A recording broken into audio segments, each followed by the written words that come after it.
If you're playing online with the headset, instead of course, hearing your non-player character teammates as in the single-player campaign, you actually hear the real-life people that you're playing online with. You can, of course, talk to them and basically communicate in a similar way that you do in the single-player aspect of the game, and that you tell people where you're going to go, what you're going to try to do, and that way you can work as a team, a single unit trying to accomplish one goal.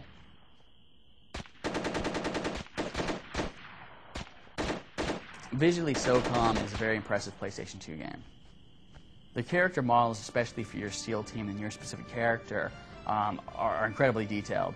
They've got grease paint all over their face, realistically so. You can see the details on their clothing, the creases, the little loops on their gear. All the characters that are in your group are very detailed. The animation of your teammates as well as your specific character is extremely well done. Whether you're crawling in a prone position on the ground, or crouching and stalking through the brush, trying not to make a whole lot of noise, or simply running flat out, the animation of your character in particular looks incredibly realistic. While your team looks incredibly detailed and all move very realistically, the enemy units are, to a lesser extent, just a little bit lower in realism as far as their textures and their detail levels, as well as animation.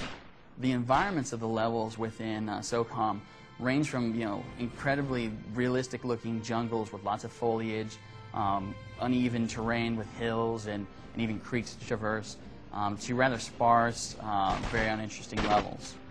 For the most part, all the environments are really well done and have a lot of detail and look fairly realistic, though there are a few, as mentioned before, that are sparse and don't have a whole lot of variety to them. While Socom looks very good overall, there are some visual things that'll happen every once in a while that kind of, are just merely annoyances. For instance, sometimes when you come up to an enemy and try to hit him in the head with your rifle butt or knife him, he'll be in an area that's kind of against the wall, and you'll see your character struggling, trying to get back there, and it's kind of fidgeting back and forth, and it's just some weird game collision detection thing that happens, and it happens for a few seconds and that's it. It only happens in a few parts of the game, but it is there. The sound in Socom is, especially when you talk about the sound effects of the gunfire, you can hear the snow crunching below your feet when you're running through it. Basically, there's just lots of elements. Trees, when you move through them, you can hear them rustling. The sound, in particular, the sound effects, is very good in Socom, especially when you add the headset in and you're playing the game with a surround sound system. The experience of playing Socom with the headset on and hearing your teammates through this, as well as the gunfire and everything around you, is you might think it's a big gimmick at first when you first start playing the game, like, oh, I got this headset and they're trying to talk to me through it. It could just be used through the game speakers, which does happen if you have it unplugged from your PlayStation 2. But by level 3, it totally draws you in. Basically, you hear the gunfire erupting around you and you're trying to listen to your teammates shouting out enemy positions. So, if you've ever wanted to learn what the whole 11 o'clock, 12 o'clock, how that whole thing works when they're directing you to a specific location to look, you'll pick it up very easy with Socom, since your teammates are screaming at you, there's an enemy at 11 o'clock, and you got to look and know where that is. So that experience of having the gunfire, hearing that outside of the other audio, specifically your teammates talking to you, is incredibly engaging, since at some points you're trying to listen. It's not hard to hear by any means, but it's just it totally pulls you in. The one thing, while the transition from the music isn't necessarily the greatest thing in the world, the game does have the ability so you can turn the music off.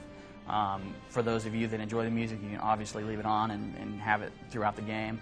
But then once again, if you're like me and you don't enjoy it so much, you can actually just turn the music slider off and it's not even a problem.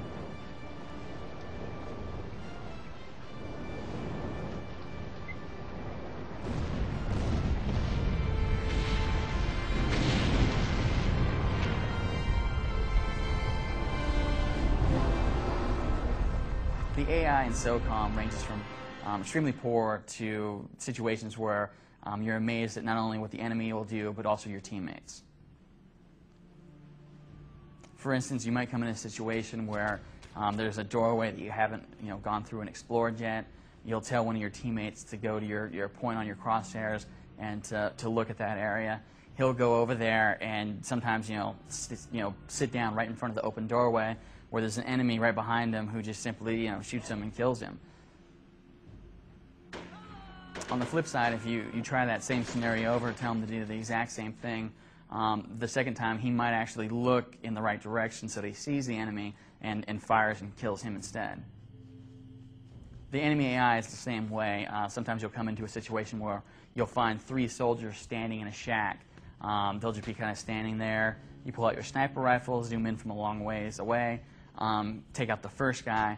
The other 2 guys might not even flinch, and you basically can just cap the 2 of those guys as well. The AI just ranges from, situation to situation. Most of the situations in the game are just fine. Nothing that you wouldn't see in other games or have seen before. There are instances, just like in every other game, that have poor situations where enemies and teammates don't do the right thing. Other times, you're totally surprised by how smart they are.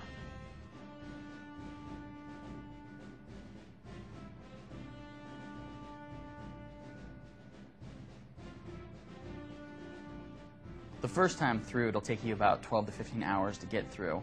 The second time, the game actually bumps up the AI difficulty level a little bit and makes it a little harder. Even still, you've gone through the game, you know what to do. The second time only takes you about 6 hours. Even though the single-player game of Socom U.S. Navy SEALs is only about 12 to 15 hours long, that first time through is a terrific experience that totally justifies the purchase of the game if you aren't even planning to go online. If you are planning on going online, however, the game has infinite replay value since the experience of going up against other human opponents is always different since you don't know what anybody's going to do since everybody's totally unpredictable.